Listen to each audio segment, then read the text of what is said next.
What up, Dungeon Squad? Cruz Ramos with Dungeon Boxing Club here. And for today's quick boxing tip of the day, we're going to be going over hip movement. So stick around, you don't want to miss out.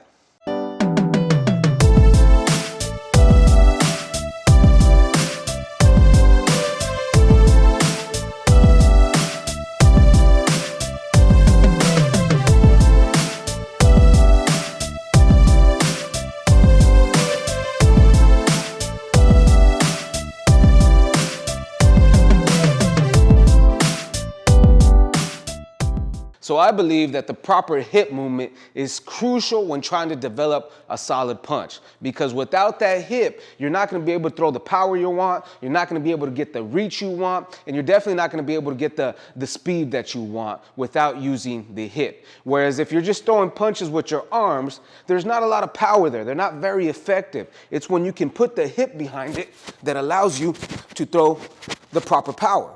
So let's take a look at why the hip is important when throwing a good punch.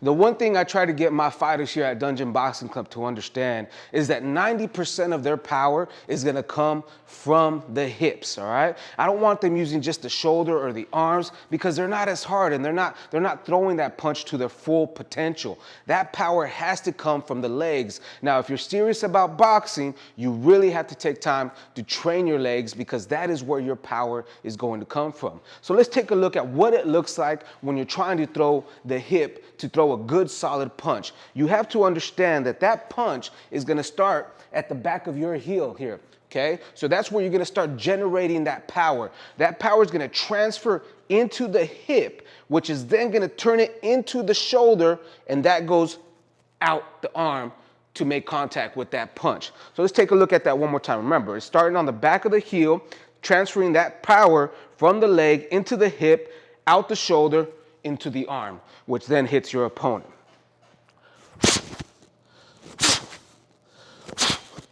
The proper use of the hip is beneficial to boxers in many ways, but there's two things that I really want to point out today. The first one, a lot of times what I see from beginner fighters or even some experienced fighters is they tend to overextend or overreach when throwing that punch when they're not using that hip.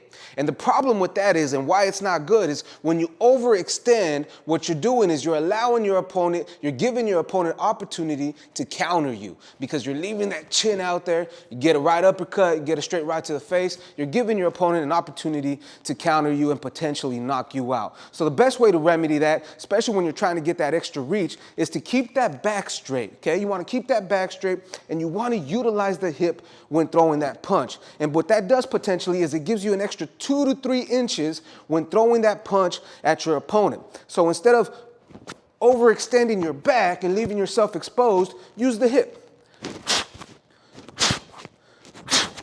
The second reason why using the hip is beneficial is if you're using it properly, what you're going to do is you're going to allow your body to set up the power for your next punch. So let's say I'm going to throw a 1-2-3, which is a jab, straight cross, followed by a left hook. If I want to use my hips properly to generate the proper power in every punch, here's what it's going to look like. So my hands are up, and when I throw that jab, I'm going to slightly turn my hip in to get that extra reach and to generate that power into my shoulder out the punch. And when I do that, what I'm doing here is I've transferred all my power to my right hip.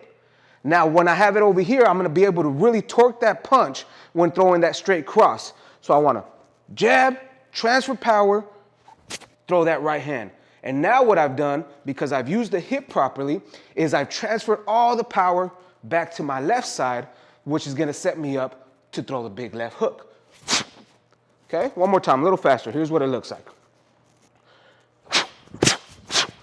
Good, one more time. So for me, it is crucial that you always use your hips when throwing your punches. For one, they're going to give you that extra reach that you need. And two, they're going to allow you to set up the proper power in every punch that you throw. Now, there's a drill that I like to run every now and then with my fighters to encourage them to focus on throwing the hips when throwing their punches. And what it is essentially, it is a shadow boxing, but without the punches. All they're doing is throwing their hips when they're working this drill. And here's what that looks like.